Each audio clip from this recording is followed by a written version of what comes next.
Here probably was the financial piece before I got laid off. Yeah. But the other thing is that in my financial planning, in my retirement planning, I also had never looked at it from the perspective of how soon can I retire? Rather, I looked at it as I'm going to pick an arbitrary age that I think people typically retire, and I will use that in my calculation. And so I didn't try to look at it from a different perspective.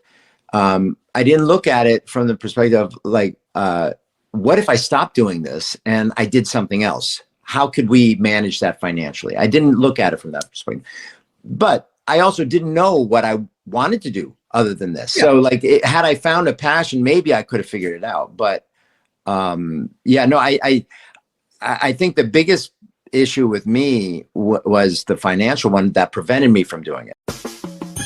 Is there anything better than a trip getting ready? Nope. For a long journey where our podcast released a new app and searching for a fade feeling, new fixation. Giving this a subscribe is the same sensation. Started with the day ones, they gave us fuel to support the season. Could have been anywhere in the world, but you're here for a reason. Notification bells, text some friends, all to let you know. Check your Bluetooth, connect, talking with Hurtado.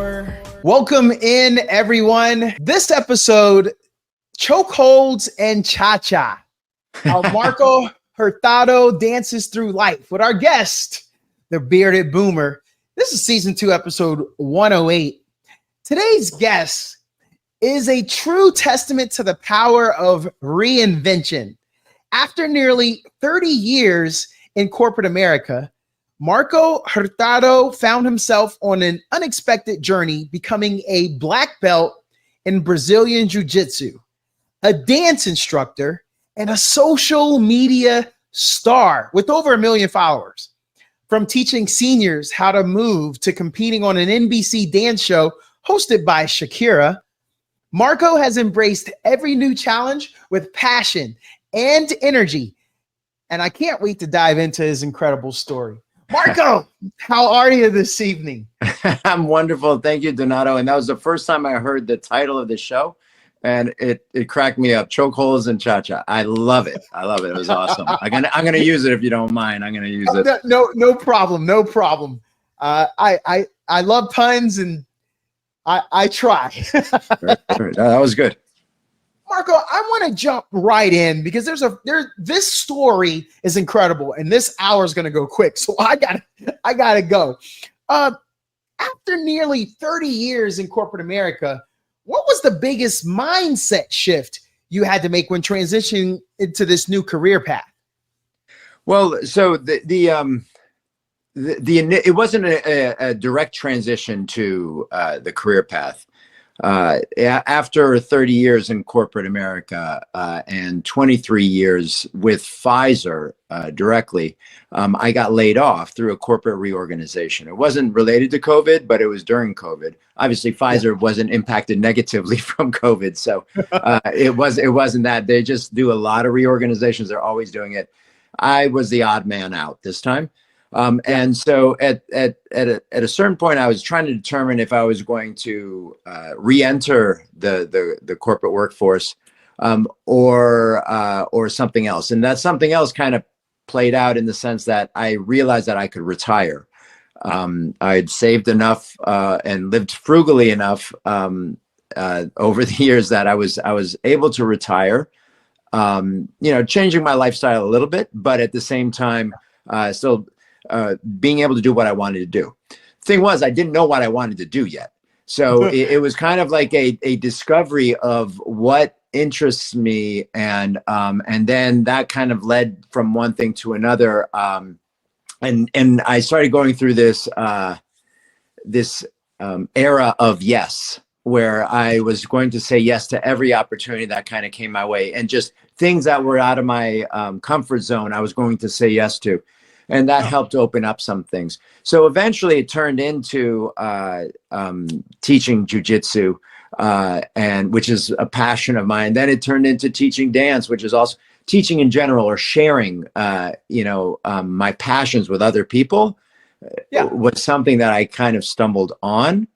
And so it wasn't planned, but I'm very fortunate to be in the situation I am now. Well, looking back, is there a moment when you realized leaving the corporate world, maybe that truly was a blessing in disguise? Because you sound really happy. Yeah. And it really is. I tell this to everyone, including my family. I said it's the best thing that ever happened to me in my life. Okay. And I tell that to my wife, and I tell that to my kids, so that I just it is the truth though. Because what happened was that it opened a door that I never knew was closed. I had been unhappy for all those years that backing up, I was in college trying to come up with a major because I realized that pre-med wasn't for me. I hated chemistry. Chemistry hated me even worse. So I was looking for chemistry. Yeah. So I was looking for something else. I stumbled on accounting. I understood it well. I decided, okay, I'll just do this.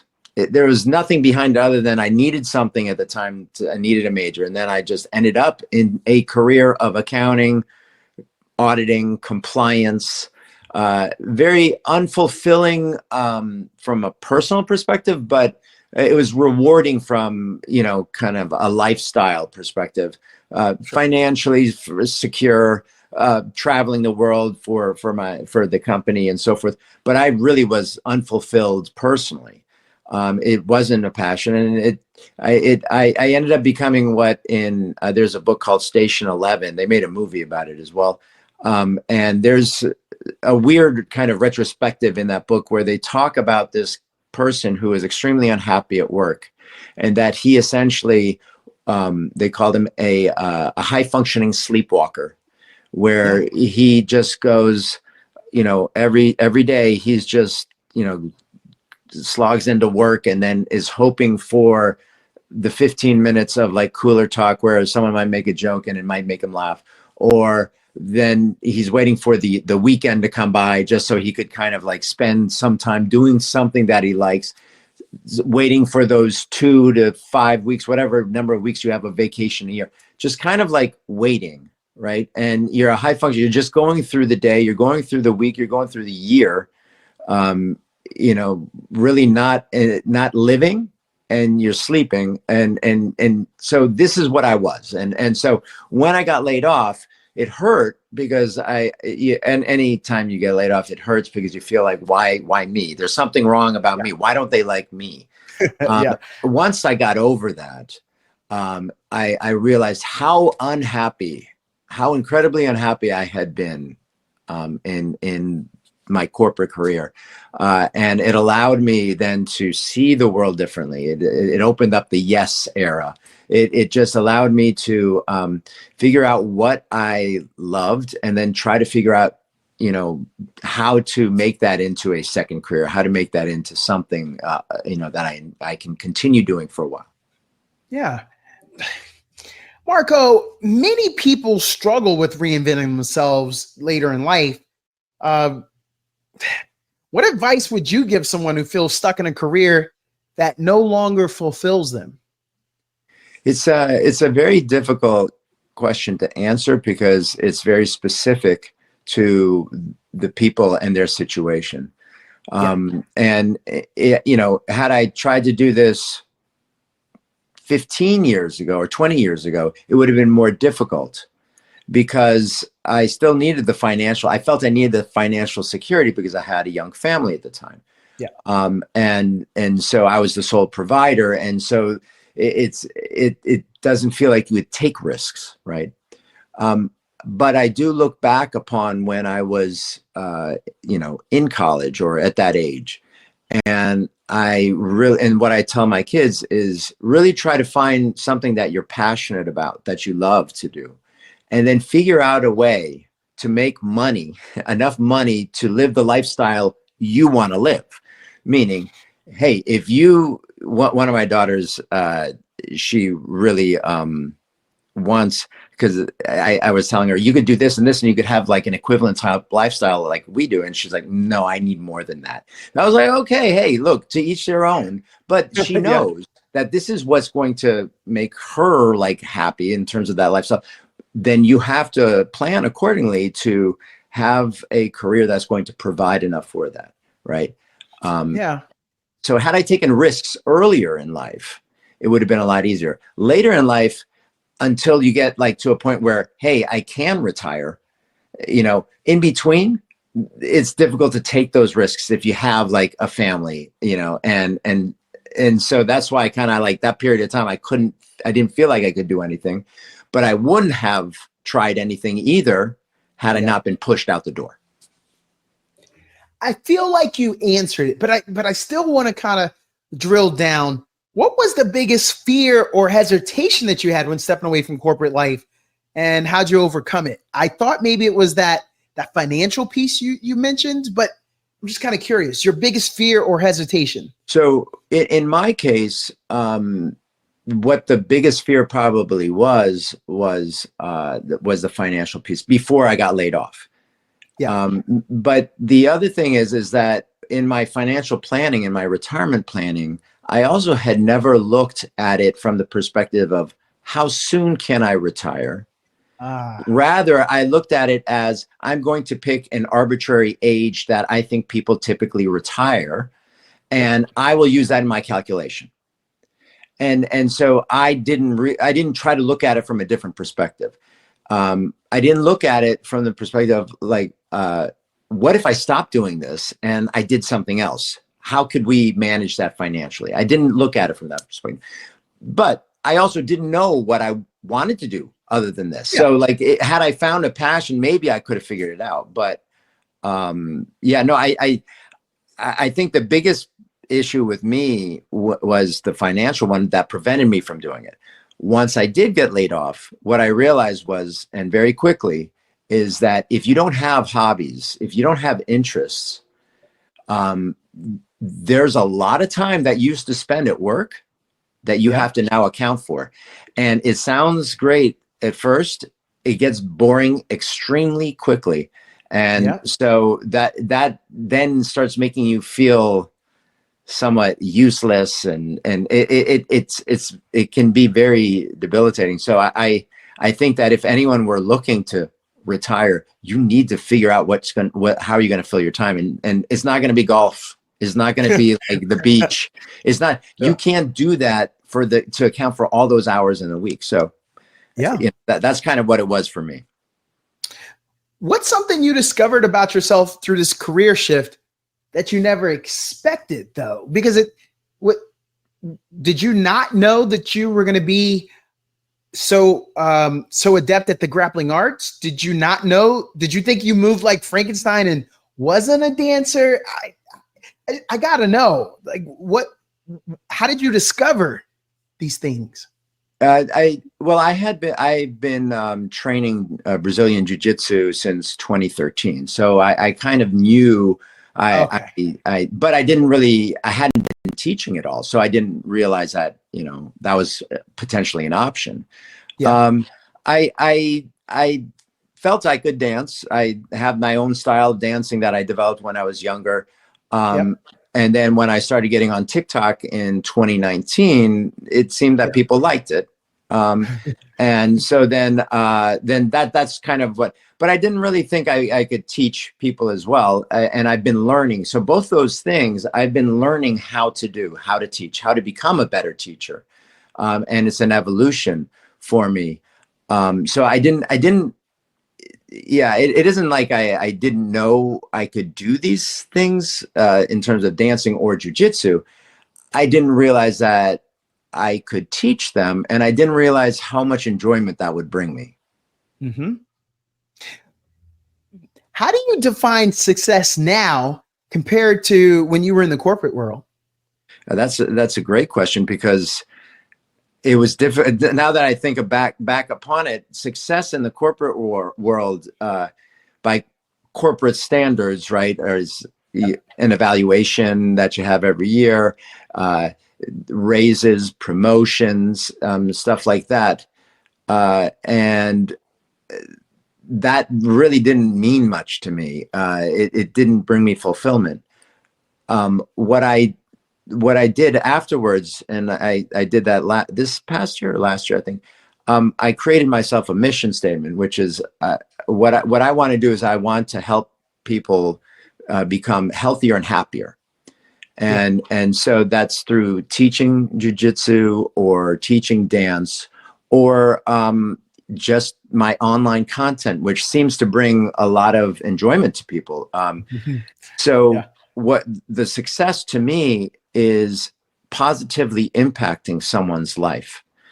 So if they give me feedback, if they give me comments, thank you for, teaching me today, or on online content, you brought a smile to my face. I had a couple of, there was one time that in 1 week, two people contacted me, two women contacted me, both who were battling cancer, one stage 4, one stage 2. And one of them told me that it was the first time she got up and danced in months. And the other one just told me that it made her feel better that day. So those little things, I guess if you look back at the 30 years of my corporate life, especially in the career that I had, which was kind of like auditing and compliance, nobody wants to see an auditor. Nobody wants to see a compliance officer. They're probably one of the most hated people. So I didn't really get smiles even when I walked. Yeah, when I walked in the room, it was like, so. This guy. I know. So that never happened. So so to get that kind of feedback from people now is incredibly fulfilling. So I look back upon like how school teachers might feel, where they have pupils that came and said, you impacted my life in this way. And I have that more real time that people are telling me, you made me smile today. Thank you for doing this. I came in with a bad day of just feeling, and I'm leaving here really happy. Those are the things that really drive me. Now, when I hear you say that, you see the reaction of that you used to have in the corporate life and what you get now. Do you ever feel imposter syndrome in your new career? And if so, how do you handle it? I think that most everyone is going to have that kind of feeling, unless you have quite an ego. But because you're always going to feel like, why do they like me? How am I bringing this kind of, because I don't see it because it's me. Right. And I doubt myself, but I don't discount what they tell me. And I've seen it enough, and it just makes me feel great. It drives me to continue making content, for instance, online content. I don't really get paid for that. TikTok really did away with their payments for clicks or for views, and Instagram really doesn't. So I don't really do much promotional stuff or anything like that.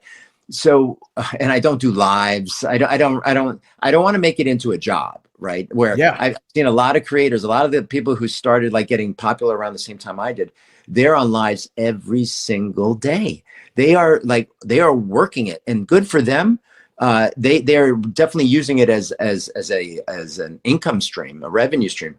And I'm not doing it as such, because I know that if I started doing that, I would see it as an obligation, as a job, and it would take any enjoyment out of it from, I wouldn't be looking at it from the perspective that I look at it now, which is what I'm getting in return is feedback and happiness of people. Whereas I would be looking at it from the perspective of dollar signs and views and stuff like that.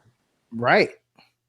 What habits or routines have helped you stay motivated and continue evolving?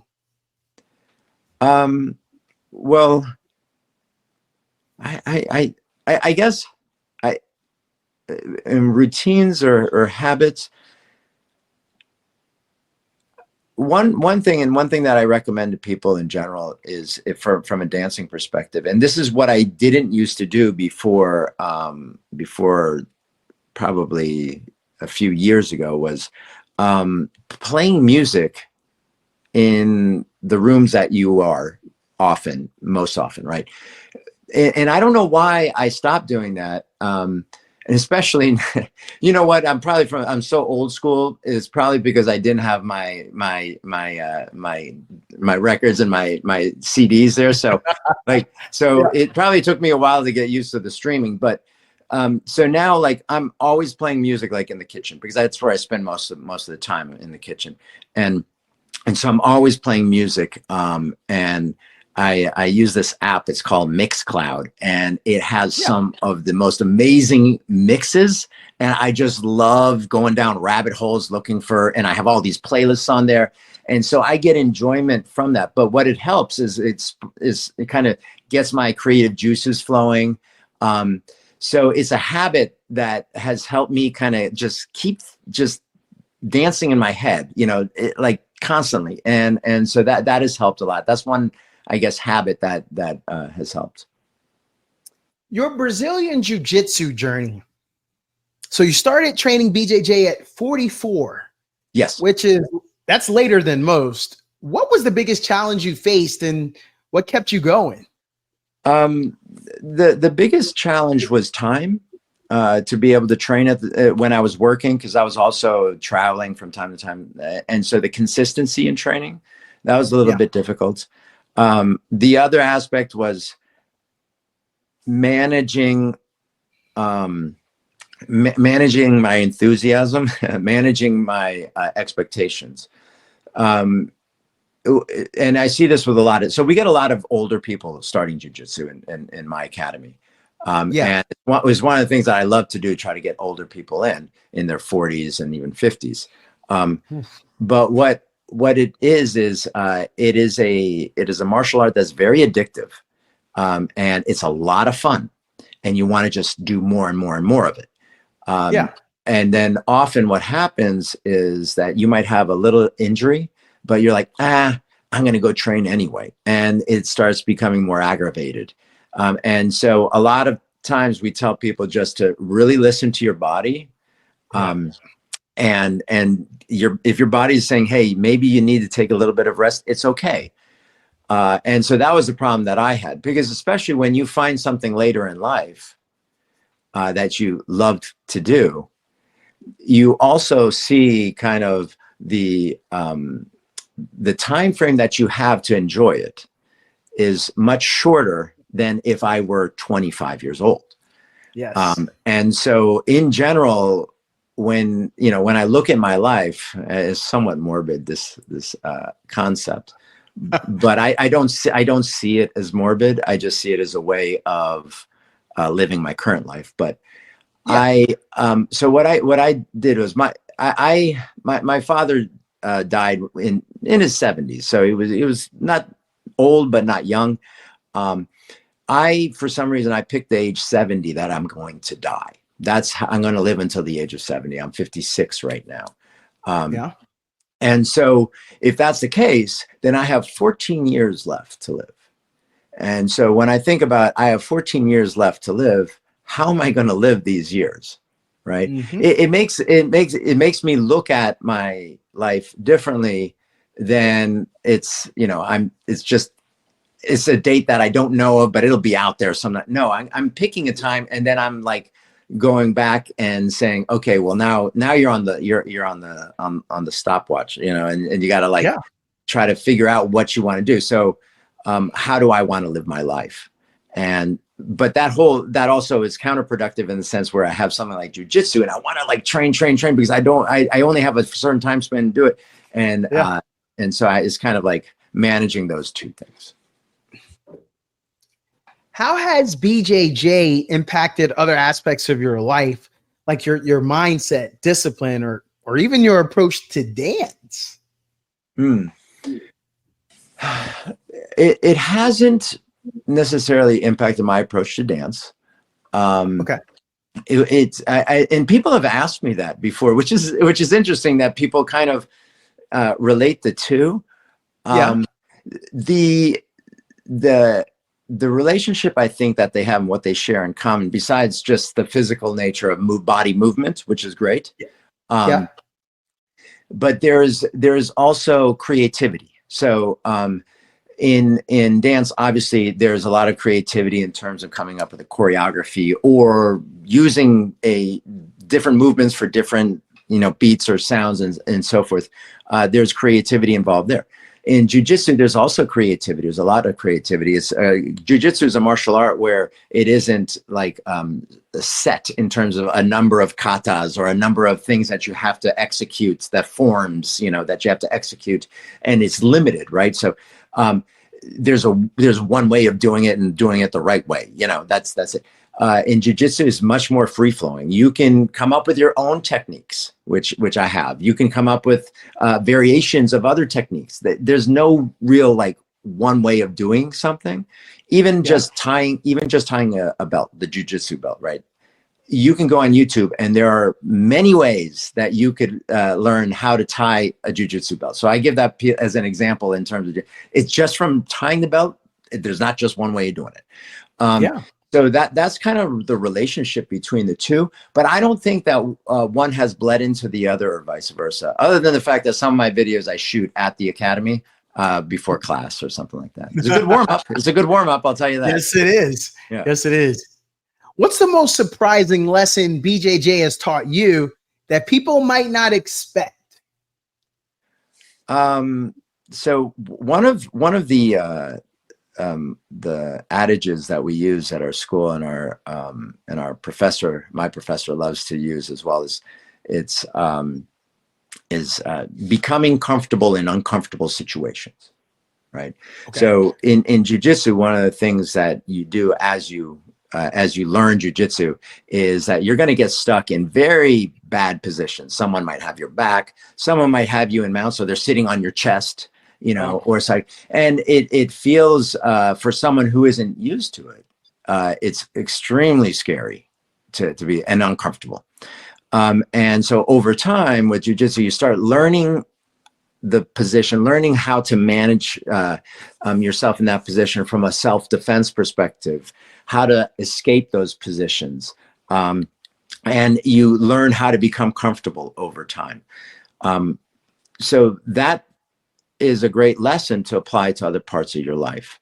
When you are feeling uncomfortable, and you can just take a breath, say, okay, let me analyze the situation before I start hyperventilating. Let me analyze the situation and try to understand from there. So that's one of the things that jiu-jitsu has helped me significantly. I've often heard that BJJ being described as a lifestyle rather than just a sport. And then to hear you say what you said, that you could almost use those lessons. How has BJJ shaped your daily life outside of training? Because I know that you were saying you can't replace, with your hobbies, you can't replace all of that work time, but you're probably trying to shape things so that your life outside of training doesn't affect your BJJ training. How is that? So what I also do in our academy, besides just teaching, is I also work on the admin side. I work on the sales side. So I'm really doing a lot of the work it does to operate the school. And so as part of that, I'm in constant contact with a lot of the students and with the teachers. And so I'm helping organize stuff, but it all ties into what my mission statement is in terms of helping make. Then the other factor that we see with jiu-jitsu especially is the mental health aspect that people get from this. It's something like you remember in the movie Fight Club, the physical kind of aspect and confrontation that you have with others is very bonding, and it's releasing, and so I've heard it so many times. People have had an awful day at work and they weren't sure they were going to make it to class. They come into class and they feel so good about it because it's the 1 hour of the day that they aren't thinking about the stresses of work because they're more worried about someone choking them out. Right. So, it's one of those things, but it's very basic, but just all of that. And then the supportive environment that we have there, it's really, it ties in with what I'm doing. Now, that being said, many people see jiu-jitsu, Brazilian jiu-jitsu, as a cult. And I completely get why. I mean, there are definitely schools out there where the instructor, the head professor of the school, is like a cult type figure. And so I've seen that, but that applies to most, like yoga. You've seen a lot of that with yoga, and most of these kind of activities, physical activities, that result in that. However, yeah. And so I think my day revolves a lot around, the teaching and administration of the school. What have I changed otherwise in my life around it? Well, I bought an e-bike. I know it sounds kind of stupid, but we have 2 cars, and we have 4 drivers in total. One of my daughters lives at home, but just commutes to school. The other daughter is at a school 40 minutes away. But we have 2 cars, 4 drivers in total, and I never have the car. So I bought an e-bike several years ago. And so that, I'm just using that all the time. It's a little bit healthier, and I'm always pedaling because it has the pedaling as well. So I'm always pedaling with it, but that allows me just to get back and forth. My life has really shrunk in terms of the footprint that I had. Used to go into the city or Pennsylvania, or travel around the world for work, and now for the most part, I spend about 98% of my time within about 2 miles of my home. Wow. That's shrinking. Marco, you started BJJ at 44. Marco, ain't nobody trying to do that. but in that, someone might, because they just heard you say that from this episode. So what advice would you give to someone who feels intimidated about trying BJJ, especially later in life? Yeah. And like I said, we actually get a lot of people in our school. We just had a guy sign up at our school, and he I'm not well versed in the politic sphere. I don't know the exact term, but he used to be on CNN. Mark Lamont Hill. I don't know if you know. But anyway, someone knew him at the school, and I didn't know who he was. But anyway, he used to be on CNN, but he just joined. He's 40, I think he's 46 or 47, something like that. And so, but it was one of those things where, like, he was at our class and the first class, and so I asked the class, because it's my noon class and the people there are a little bit older, and I asked them, I asked the class, how many of you started BJJ in your 40s? Like probably 6 or 7 guys raised their hands. Whoa, that's a lot. There's a lot of people. And so, it is not, you just have to find the right academy. Because some academies are more competition focused and they're very much on the younger side. That's probably not the academy for an older person. There's some academies that are more hobbyist type schools, and that's like the one that we are. We do have a lot of people that compete, but for the most part, we have a lot of like moms and dads, middle-aged moms and dads who want to try something different to stay in shape. And so when I say moms and dads, we've been increasing the number of women in our program. That was one of my objectives this past year. And so we have, like, from that, we have several moms that join, and they're badasses. And I love it. So, I definitely encourage people, if they have an interest, most academies around their area, Brazilian Jiu-Jitsu academies, will offer free trial classes. Check them out. Make sure that the school has like older people as well. Make sure that they have women, because women help balance the meatheadedness of guys in schools. So they are very good to have a presence there as well. So all those things are factors that they can look at, or aspects of the school that they should look at. But I highly recommend it for people of all ages. Okay. So you mentioned the cults, you mentioned the meatheadness, all of that happens. What's the biggest misconception people have about Brazilian Jiu-Jitsu? Because those two right there seem like they could be top, but I'd like to hear your opinion. Well, I definitely think that probably I think the cult aspect is something that a lot of, Yeah, I was going to say that. and honestly, deservedly so. Deservedly so. I mean, you know, it's but so it's just like veganism or something that someone might be very passionate about that kind of dominates their life. And you know, how do you know if someone is a vegan, for instance? Don't worry, they'll tell you. Yeah. So Yeah. and I say that, you know, because it's the same with jujitsu. Yes. Don't worry. And even worse with jujitsu, because we're the guys, we're always wearing some kind of jujitsu shirt. Yes. Right? Always like, you know, some kind of grappling, like we're going to give a secret nod to someone in the party at the barbecue or something, like, oh yeah, we're looking people's ears to see if they have, like, you know, the cauliflower, you know, it's so there's a lot of that as well. It's deserved, in my opinion, the I guess the stereotype of it being cultish. No, I'm so happy that your gym is a hobbyist gym and that you could laugh. This is like, I've had world champion Bruno Bastos on, and oh, that was great, by the way. He didn't give off that vibe, but I don't go to the studio. So this is really cool that you're giving us this opportunity. You earned your black belt in 2023.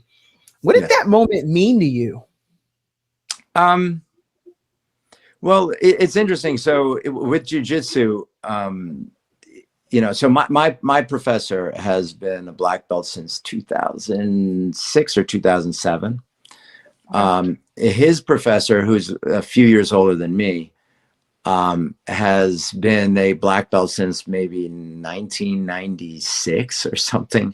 So, and then the black belts, they have different stripes. You know, they add stripes for the longevity that they've been a black belt, and then it turns into like a coral belt eventually, right, in a red belt.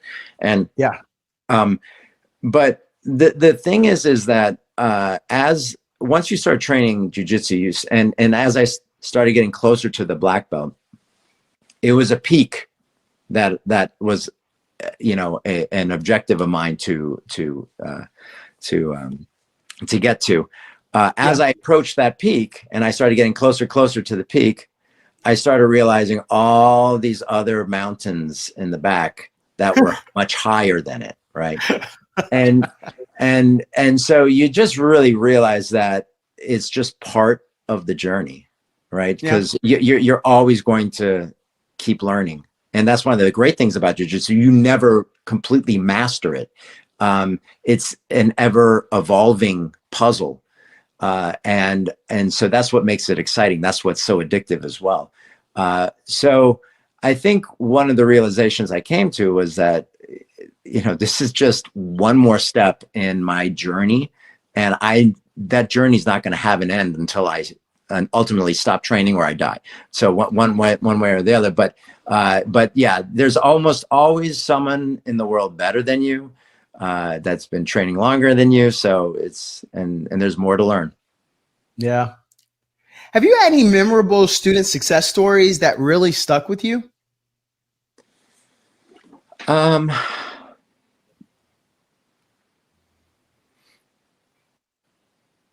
Yeah, I'm trying to think. I mean, they're all still my students. Yeah. You know?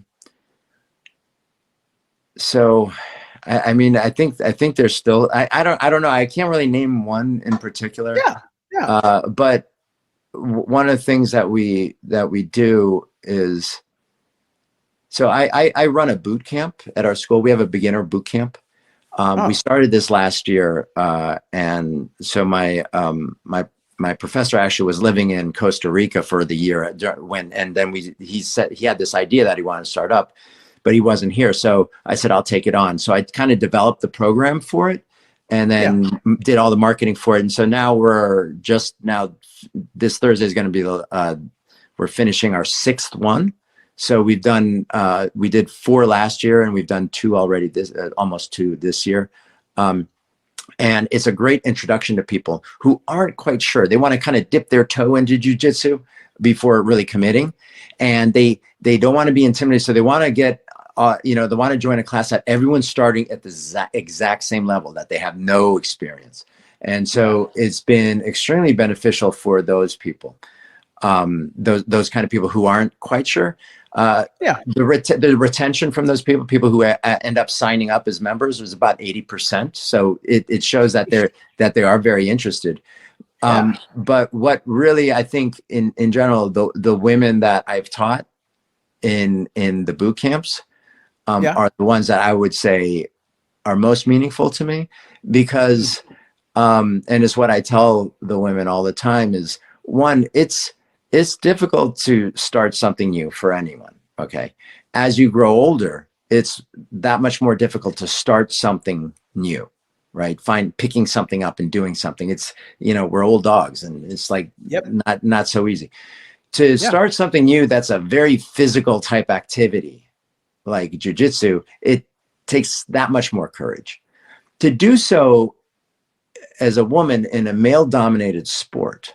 A significantly male-dominated sport. I mean, if people walk into most academies, you are going to see like 90+% men. Yes. Sweaty, like men, like just on the ground, like Yes. So, like the courage it takes a woman to like get over that as well, in addition to all those other things that I listed, is admirable. So, for me, being able to teach those women in the camp has been probably extremely significant and meaningful, and to have them continue and get that enjoyment. So now we've built up enough of a women's presence in our school that I created a group. We call it the Queens of Sheridan BJJ, and I'm an honorary queen. And so, but really kind of solidifying this group and getting them motivated. So now we have like probably close to 20 women at the school, and it's just it's wonderful to see them train and enjoy it, and see the other students just like feeding off of their enthusiasm. So I'd say the women in general at my school are probably the ones that I'm most proud of. I was pretty impressed with the Sheridan Queens. It sounds really cool, but they made you honorary, so it sounds like they'll just give anybody. They'll just because I'm the one who formed it. So I formed the group. I created a WhatsApp chat for them, and I ordered rash guards. They have to come in, but there's the Sheridan logo in pink. With like a crown, like a biggie crown, like just on the corner. So those are coming in. So like, that's cool. I've been just trying to like promote it. But eventually I'm going to sit and just kind of like take a back seat, because I want this to be women run and everything about that. So I'll just be there to help out. Wow. I had the joke, but man, you earned it though. You earned that honorary. Well, yeah, and that's a lot of work. I don't mind at all. I don't mind at all. Wow, that's okay. Yeah, it's so that's one of the other things. I am very supportive of them. I have 2 daughters, and neither of them wanted to.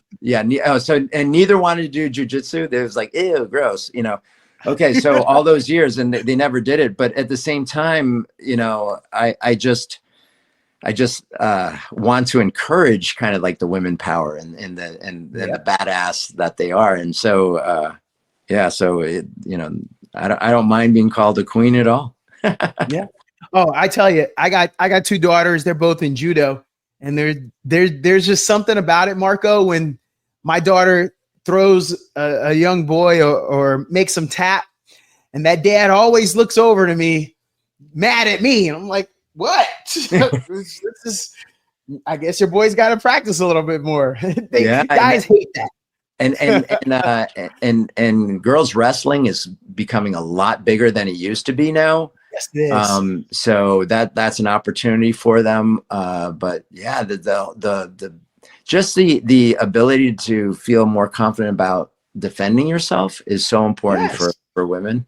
Yeah. So and a lot of these things are kind of self-defense based. Jiu-Jitsu is Yeah. self-defense based. That's what it was originally, um, developed as.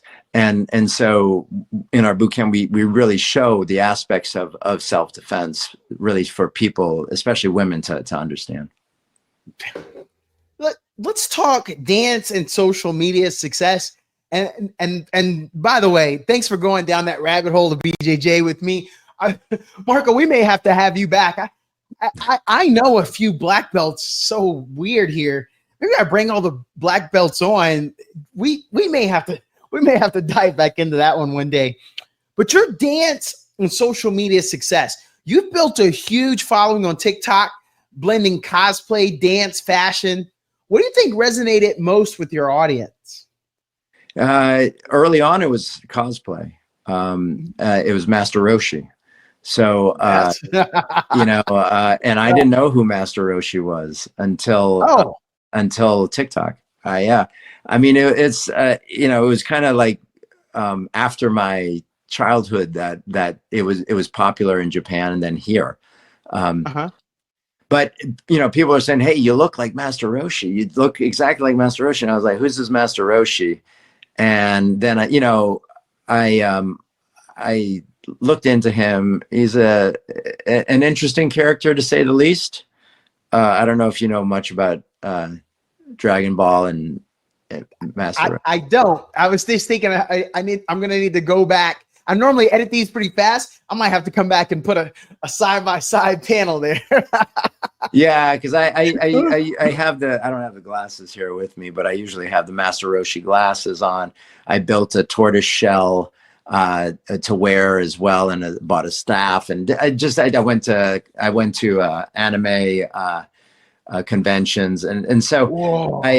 But anyway, he's a bit of a troubled character for me to play, because he's a bit of a pervert, and but he's also the master and the teacher of Goku and Krillin, so he plays a significant role in Dragon Ball.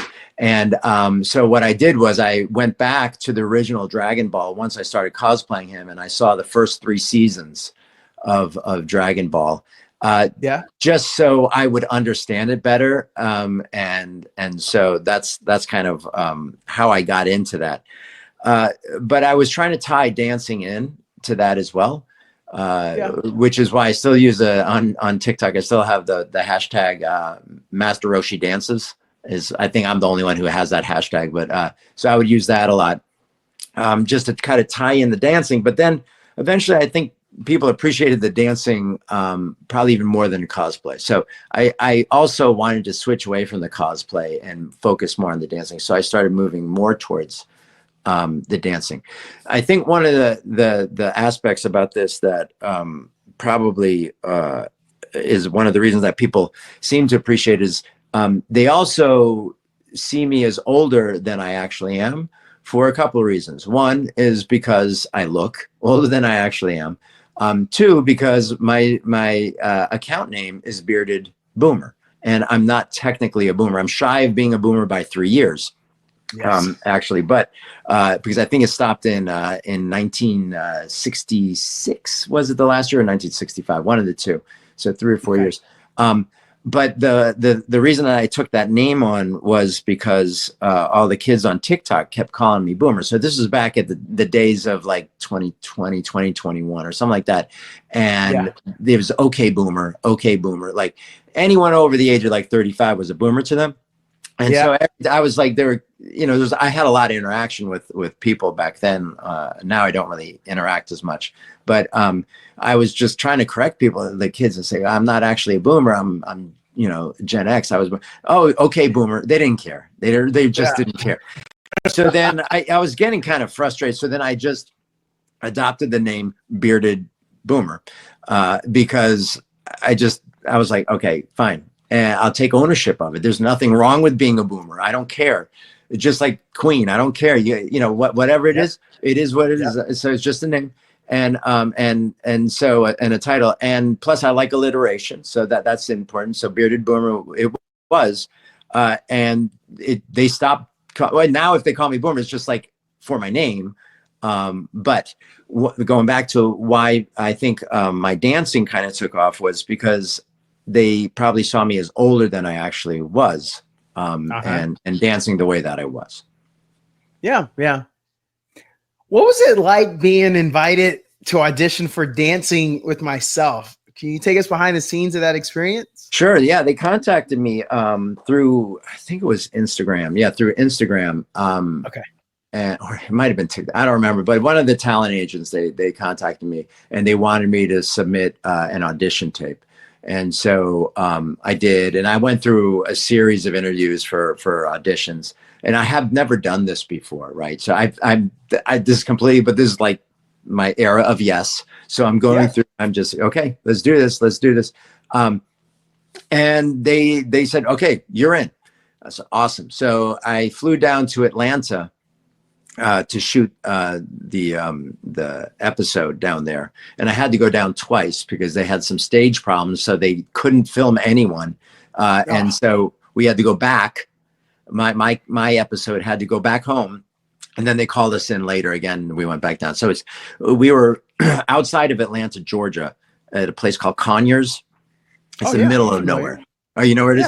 So, yeah. And it's like there's not much out there, but in Georgia in general, what they've been trying to do, attract a lot of studios and to do because it's a lot cheaper. Somehow it was cheaper to shoot it there and fly all the directors, even the makeup artists, everyone, fly them in from California to Atlanta and fly everyone else in Atlanta or there. Then it was cheaper to do that than to film it out in LA or in California. So, but anyway, so I went through that. Great experience, met wonderful people. It was supposed to be all amateurs, but it turns out a lot of the people had significant dance backgrounds or were like professional dancers. So it was a little bit intimidating. I was the oldest person in my episode by far. But it was fun. I had a wonderful time. We only got to meet, Shakira and Nick Jonas at the very end. That was it. Yeah. And you teach dance to seniors. Mm-hmm. What's the most rewarding part of that? Any particularly memorable moments with your students? Well, they tell me, and frequently, and I love this, but that one is that is to some of them is the highlight of their week, they say. Okay. But the other thing that they often tell me is how good it is, not just to get the exercise, but to learn the choreography. So in my choreographies, we do it within an hour. I teach it, they learn it, and we execute it like a few times, all within an hour. So they're about maybe sometimes 10 to 14 steps in total, depending on, and so they have to learn the steps, and then they have to remember and follow along. So both mentally and physically, they're getting the workout that they need. And they tell me that's so important for them because it's stimulating both ways. And so they've also helped me learn how to adjust my choreographies so that, for instance, I used to just do 1/8 count of a step, then move to another step, then move to another step, all 1/8 counts, or even shorter. It's difficult for them to follow and catch up. So sometimes we'll just do one step for 2/8 counts, and that allows them to catch up. So even things like that, or certain movements, might be a little bit more difficult so I've been learning, they've been helping me learn through the process as well. But just to know that they are happy at the end of the class and it's a highlight of their week is meaningful to me. Yeah, I can see that. So you've been able to blend your passion and business, and you've turned your passion into multiple income streams, teaching social media and your Podia channel. What have been the biggest lessons in building a business around what you love?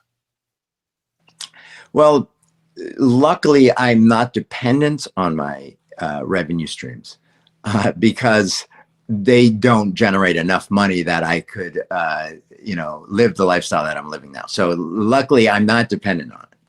Yeah. But if I wanted to become more dependent, if I want to increase those revenue streams, you really have to market yourself. And I don't do that. I don't really want to do that too much because that's when it feels more like a job. But that's what the creators are doing. If you look online, they are doing lives. They are creating their fan base that gets much more. They become more loyal to them because of the interaction that they have. You have a friend that comes on every night and is going to dance with you, is going to talk to you, is going to do a combination of dance and talk. They are actively responding to comments and it takes a lot of time to do all of that work. So if you really want to be someone, who is generating a decent revenue stream online, you have to market yourself. And so I haven't done that. And I don't think I will be doing that, but it is something that if there is always that option, if I could kind of flip that switch and do that, but I don't feel comfortable doing that. For someone trying to monetize their creative skills, what's one thing you wish you would have known earlier though? Oh, well, so, the thing is that when I went to school, when I went to college back then, there really wasn't the internet. There wasn't, it wasn't easy to understand what career options there were. It also was more difficult to understand how, because we didn't know it at the time, but how the internet would expand those career options and change the existing career options that you had. So in my mind, I kind of felt like, especially from my parents' influence, I could be a doctor or a lawyer or an accountant. So I ended up becoming an accountant, I guess. But I didn't realize, and I didn't think that maybe you could do other things. So, for example, if I was passionate about dancing back then. I wasn't ever trained, but I just loved dancing. Yeah. Never ever occurred to me that maybe that could be a career path. Okay. Yeah. Jiu-Jitsu, for instance, a martial art like this. I never realized that eventually could become a career path. So for right now, if I wanted to, I could open up I could open up a school. All right. I have a good knowledge base of Jiu-Jitsu and how to manage the program, that maybe under my professor's name, I could open up another school or something like that. And that is a career path. So what I didn't realize at the time is that you can define what your career path will be through a creative outlet, right? So through dance or through jiu-jitsu or something like that. There are ways to do it. Now that's the business side of things, but if you have a business mind, you can turn that into a revenue stream. You could turn that into a career.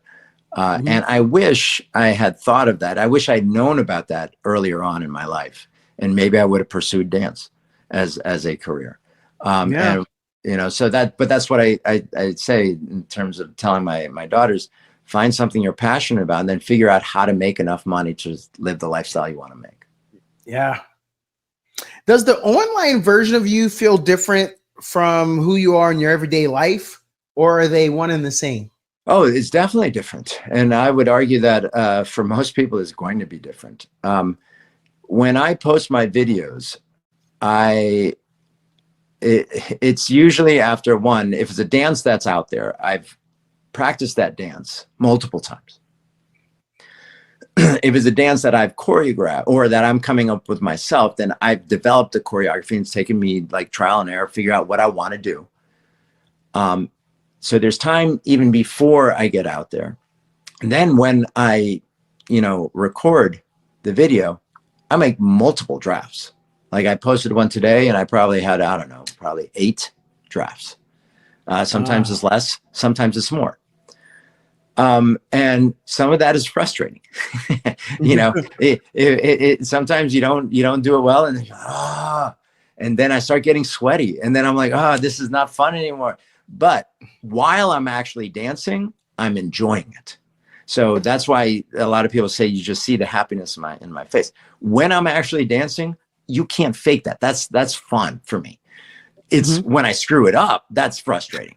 Or when but the dancing itself is just, I'm very happy in that moment. What you see online is that one moment of happiness in that 30-second to 1 minute. You don't see the frustration. You don't see all the work that went into it. So yeah, I mean, ultimately, yeah, I'm happy, but am I happy the entire process? No. Nobody can be. So the reality is that you're seeing me as a just constantly happy person because that's what you see online. But I'm just like everybody else. I have frustrations. I have, unhappiness, and I have happiness. I just have a couple more, Marco. Sure. This has been great. Looking ahead, what's next for you? Any new projects or goals you're excited about? No, not necessarily. I'm not planning things out like that. If something comes my way, I might do something, but I'm just very happy where I am right now, okay.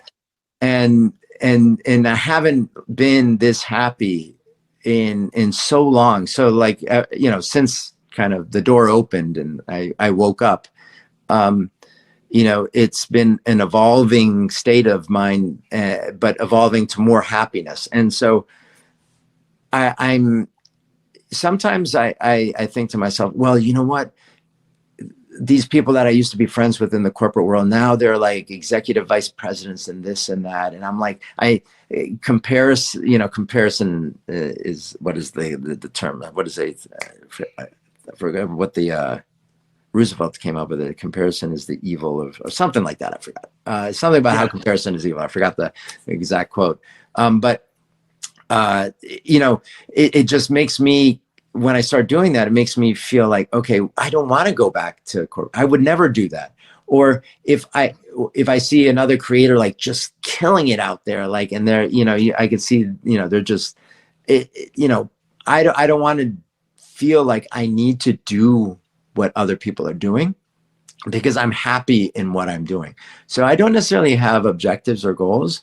I want to just see how I want to encourage my kids to do that and have their careers and whatever they want to do. I love seeing that. I love teaching. So right now I'm just sticking with what I'm doing, and I'm really enjoying it. Comparison is the thief of joy. Yes. Thank you. Yeah, no, I wanted to say it because that's great. I mean, Teddy was amazing, but I don't think I've ever heard that, and I like it. So thank you for sharing that with us. I just that's couldn't awesome. think of it, but thank you for saying. No, I'm going to use that. Yeah. That's awesome.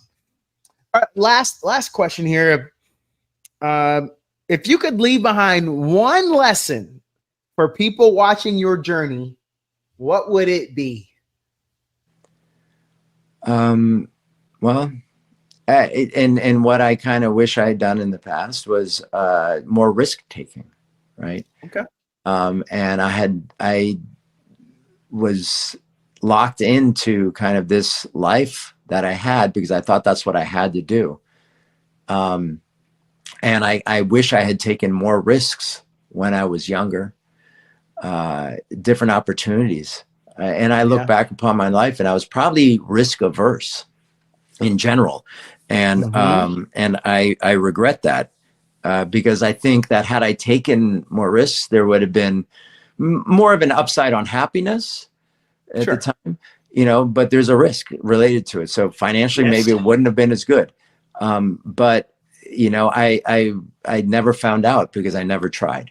And so I think, you know, taking more calculated risks is something that I wish I probably could have done in the past. Hey, Marco, anything you want to leave everybody with? Maybe there were a couple things you knew you want to talk about. Maybe I didn't get to them before we call it quits. Yeah, no, I don't think so. I mean, I'm not used to like talking about all of this, and I've been on a couple of podcasts before, but I appreciate it. And then if this resonates with people, I very much am happy that it made them think a little bit. Oh, you did. And yeah, and then if it motivates someone to try jujitsu, or honestly put music on that they like in the kitchen or wherever they are and dance alone. They just dance. You don't have to worry about being seen. You don't have to worry about, you know, anything else. Just do it. The movement alone is going to make you happier. So if those two things, if I could have influenced someone with those two things, I would be very happy with this. Marco Hurtado, everybody. You also may know him as the Berry Boomer. Marco, thanks for talking with Donato. Thank you so much, Donato. Have a good night. You too.